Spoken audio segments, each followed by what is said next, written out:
साथ ही इस पर्व को ईदों की ईद कहा जाता है। आपको बता दें कि मिलाद का अर्थ अरबी भाषा में जन्म से है, जो कि इस्लाम धर्म की स्थापना करने वाले पैगंबर हजरत मोहम्मद सल्लल्लाहु अलैहि वसल्लम के जन्मदिन और इंतकाल के दिन के रूप में मनाया जाता है। यानी मिलाद उन नबी खुशी के साथ साथ गम का त्योहार भी है, क्योंकि इस दिन मोहम्मद साहब का इस दुनिया में जन्म हुआ था, तो वही इसी दिन वो दुनिया से रुखसत भी हुए थे, यानी उनकी मृत्यु भी इसी दिन हुई थी। ये दिन पैगंबर हजरत मोहम्मद के इंतकाल की याद दिलाता है। वहीं इस्लाम धर्म से जुड़े लोग इस दिन घर व मस्जिद को सजाते हैं और अल्लाह की इबादत करते हैं। उनके द्वारा तरह तरह के पकवान बनाए जाते हैं। साथ ही इस दिन पवित्र कुरान को भी पढ़ा जाता है और गले मिलकर लोग एक दूसरे को ईद मिलाद उन नबी की मुबारकबाद देते हैं। लेकिन इस्लाम धर्म को मानने वालों को ये जानना बेहद जरूरी है कि क्या पवित्र आसमानी किताब कुरान में इस तरह के पर्वों को मनाने का आदेश अल्लाह का है? क्या पैगंबर हजरत मोहम्मद जी ने कभी इस तरह के त्योहार मनाए थे?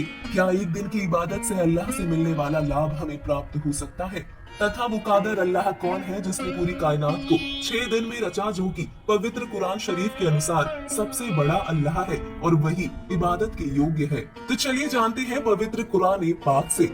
दर्शकों, सर्वप्रथम आपको बता दें कि पवित्र आसमानी किताब कुरान पाक में कहीं भी कादर अल्लाह का आदेश किसी त्योहार को मनाने का नहीं है और ना ही कभी हजरत मोहम्मद जी ने इस तरह के त्योहार मनाए थे, बल्कि कुरान ज्ञान देने वाले अल्लाह को कादर अल्लाह मानकर उसके बताए अनुसार हजरत मोहम्मद जी ने जी जान से उसकी इबादत की। लेखक मोहम्मद इनायतुल्लाह सुबहानी, अनुवादक नसीम गाजी फलाही, प्रकाशक इस्लामी साहित्य ट्रस्ट प्रकाशन, मरकजी मकतबा इस्लामी पब्लिशर्स दावत नगर, अबुल फजल एनक्लेव जामिया नगर नई दिल्ली से प्रकाशित पुस्तक जीवनी हजरत मोहम्मद के पृष्ठ 21 से 29, 33 से 34, 64, 307 से 315 में स्पष्ट है कि नबी बनने से पूर्व भी हजरत मोहम्मद जी का जीवन कष्ट में रहा। उन्हें एक अनाथ की तरह जीवन बिताना पड़ा। जब नबी बने तो हजरत मोहम्मद जी की आंखों के सामने उनके तीनों पुत्र कासिम, तैयब तथा ताहिर की मौत हो गई। इसके अलावा जब हजरत मोहम्मद 63 वर्ष के हुए तो 2 दिन असहाय पीड़ा के कारण दर्द से बेहाल होकर मृत्यु को प्राप्त हुए।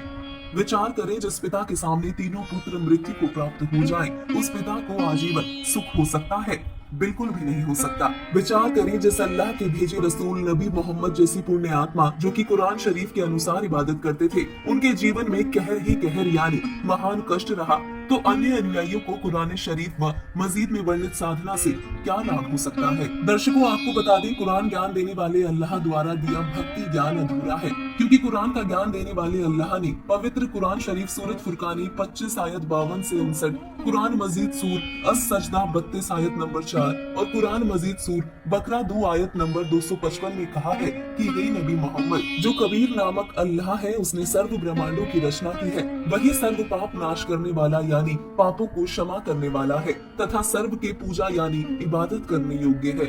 उसी ने जमीन तथा आसमान के मध्य जो कुछ भी है सर्व की रचना 6 दिन में की है तथा 7वें दिन तख्त पर जा विराजा। उसके सिवा न तुम्हारा कोई अपना है, न सहायक है और न ही कोई खुदा है। उस सर्व शक्तिमान, सर्व ब्रह्मांडों के रचनहार, सर्व पाप नाशक अल्लाहु अकबर अर्थात अल्लाह कबीर की भक्ति विधि तथा उसके विषय में पूर्ण ज्ञान किसी तत्वदर्शी संत यानी बाखबर संत से पूछो। वही अल्लाह कबीर ने आदरणीय संत गरीबदास जी को बताया था कि गरीब हम ही अलख अल्लाह है, कुतुब गोस और पीर, गरीबदास खालिक धनी हमरा नाम कबीर। साथ ही पुस्तक भाई बाली वाली जन्म साखी के पृष्ठ 198 में साखी मक्के मदीने में काजी रुकन दी सूरा के प्रश्न का उत्तर देते हुए सिख धर्म के प्रवर्तक श्री गुरु नानक देव जी ने कहा है, खालक आदम सिरजया आलम बड़ा कबीर, कायम दायम कुदरती सिर पीरा दे पीर, सजदे करे खुदाई नु आलम बड़ा कबीर। दर्शकों, कुरान पाक व संतों की वाणियों के उपरोक्त प्रमाणों से सिद्ध है कि कादर अल्लाह कबीर है,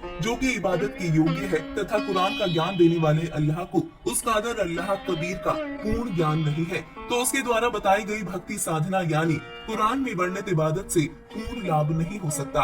यही कारण है कि मुस्लिम धर्म गुरु, काजी, मुल्ला तथा पीर भी सत्य साधना तथा तत्व ज्ञान से वंचित है और अधूरे ज्ञान के आधार से गलत इबादत करके कुरान ज्ञानदाता के आदेश की अवहेलना करके पाप की भागी हो रही है, क्योंकि कुरान शरीफ में पूजा की सही विधि नहीं दी गई, बल्कि किसी बाखबर संत के पास जाने के लिए कुरान ज्ञानदाता ने संकेत किया है। दर्शकों, वर्तमान समय में पूरे विश्व में संत रामपाल जी महाराज जी ही वो बाखबर संत हैं जो सभी पवित्र धर्मों के सदग्रंथों का सत्ज्ञान दुनिया के सामने रख रही है तथा अल्लाह कबीर की इबादत का सच्चा मार्ग लोगों को बता रही है, जिससे उनके द्वारा बताई गई इबादत से लोगों के जीवन में आने वाले कष्ट समाप्त हो रहे हैं तथा उन्हें अल्लाह से मिलने वाले सर्व सुख प्राप्त हो रहे हैं।